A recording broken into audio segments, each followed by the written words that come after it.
Hello ನಮಸ್ತೆ, ಎಲ್ಲರೂ ಹೇಗಿದ್ದೀರಾ? ನಾವಿವತ್ತೊಂದು ತಿರುಪತಿನ ಪ್ಲ್ಯಾನ್ ಮಾಡಿದ್ವಿ. ಬೆಂಗಳೂರಿಗೆ ನೈಟ್ ಹೋಗ್ಬಿಟ್ಟು ಅಲ್ಲಿಂದ ಸೀದಾ ಮೆಟ್ರೋದಲ್ಲಿ ರೈಲ್ವೆ ಸ್ಟೇಷನ್ನಿಗೆ ಹೋದ್ವಿ. ಮೆಟ್ರೋ ತುಂಬ ಚೆನ್ನಾಗಿತ್ತು, ಬಟ್ ವೀಡಿಯೋ ಎಲ್ಲ ಮಾಡಬೇಡಿ ಅಂತ ನಮ್ಮಲ್ಲಿ ಸೆಕ್ಯೂರಿಟಿಗಳು ಬೈತಾಯಿದ್ರು. ಹಾಗೆ ನಮಗೆ ಟ್ರೈನ್ ಇದ್ದಿದ್ದು 11:30ರಿಂದ 5:00ವರೆಗೆ ಹೋಗುತ್ತಂತ. ಶೇಷಾದ್ರಿ ಎಕ್ಸ್ಪ್ರೆಸ್ಸು. ಹಾಗೆ ಒಳಗಡೆ ಹೋಗಿ ಕೂತ್ವಿ. ಆ್ಯಂಡ್ ಮಮ್ಮಿ ಲಾಗ್ ಮಾಡ್ತೀನಿ ಅಂತೆಲ್ಲ ಕಾಮಿಡಿ ಮಾಡ್ತಾಯಿದ್ಲು. ಅಪ್ಪ ಅಮ್ಮಂಗೂ ಕೂಡ ಹೊಸ ಒಂದು ಎಕ್ಸ್ಪೀರಿಯೆನ್ಸು. ಆ್ಯಂಡ್ ಟ್ರೈನ್ ಕೂಡ ಹೊರಡ್ತು.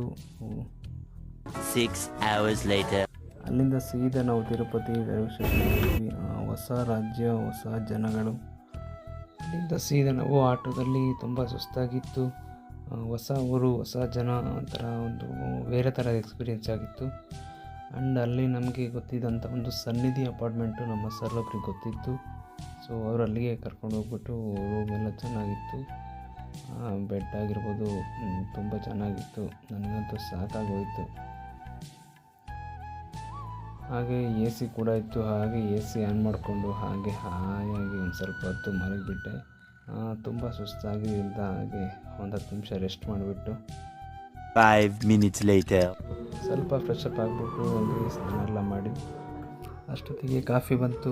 ಕಾಫಿ ನಾನಂತೂ ಕುಡಿದೆ. ತಲೆಯೆಲ್ಲ ನೋವ್ತಾ ಇತ್ತು. ಆ್ಯಂಡ್ ಎಲ್ಲರೂ ಕಾಫಿ ಕುಡಿದು ಸ್ವಲ್ಪ ಹೊಟ್ಟೆ ಹಸಿತಾ ಇತ್ತು. ಪಿಜ್ಜಾವನ್ನು ಅಮ್ಮಿ ಆರ್ಡ್ರ್ ಮಾಡಿದ್ದು.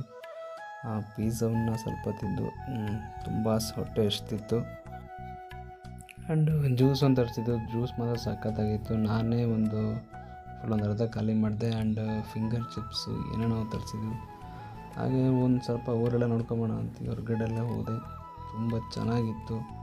ಎಲ್ಲ ತೆಲುಗು ಮಾತಾಡ್ತಾಯಿದ್ರು, ಏನೂ ಅರ್ಥ ಆಗ್ತಿರಲಿಲ್ಲ. ಬಟ್ ಹಾಗೆ ಅಲ್ಲಿ ಪಕ್ಕದಲ್ಲಿ ಒಂದು ಬಜಾರ್ ಇತ್ತು. ಅಲ್ಲೆಲ್ಲ ಸುಮ್ಮನೆ ಹಾಗೆ ಸುತ್ತಾಡಿಕೊಂಡು ಹಾಗೆ ನಾಳೆ ತಿರುಪತಿಯ ಕಂಪ್ಲೀಟ್ ವೀಡಿಯೋನ ಯೂಟ್ಯೂಬ್ನಲ್ಲಿ ಹಾಕ್ತೀನಿ. ಸದ್ಯಕ್ಕೆ ಬಾಯ್, ಗುಡ್ ನೈಟ್.